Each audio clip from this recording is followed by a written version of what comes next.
South Korea, among other things, spent nearly $110 million just on the construction of a stadium for the 2018 Winter Games.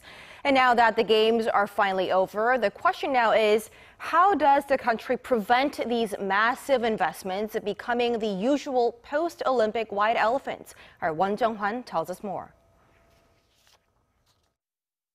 The Olympics have been an economic boon for some host cities.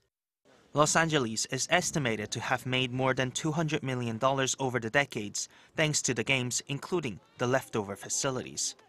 But the ugly fact is that the most Olympic buildings leave a legacy of debt and maintenance costs for underused buildings known as white elephants. That's something Pyeongchang wants to prevent. As there's been a range of opinions about what to do with the facilities in Pyeongchang once the games, the organizers have decided to go with more modest plans, perhaps to their credit. For example, after the closing of the Paralympics, workers will eventually tear down the $109 million Pyeongchang Olympic Stadium.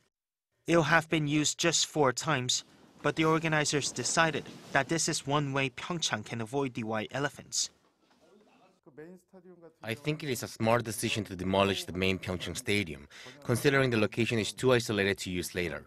But plans for other venues should be made carefully to keep them operational because the demolition cost will be very high.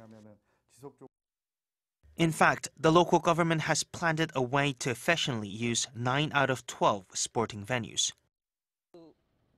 We have already signed contracts with private companies for the use of those venues, and we are also looking into some conditions for the use in the upcoming Asian Winter Games. 9 venues will be reused by other parties such as local governments and universities. But really, the most effective way to prevent the white elephant problem at the Olympic will be a complete overhaul of the way the competition is run. It will be a good idea to promote winter sports so people use the venues after the games. For example, there aren't many bobsleigh or skeleton track in Asia, so if Cheongsong plans well, the venue could be used as a great facility for local and even international athletes. Although Pyeongchang, like previous host cities, suffered significant cost overruns, the organizers seem to have learned from the success and failures of their predecessors. Jung-hwan, Arirang News.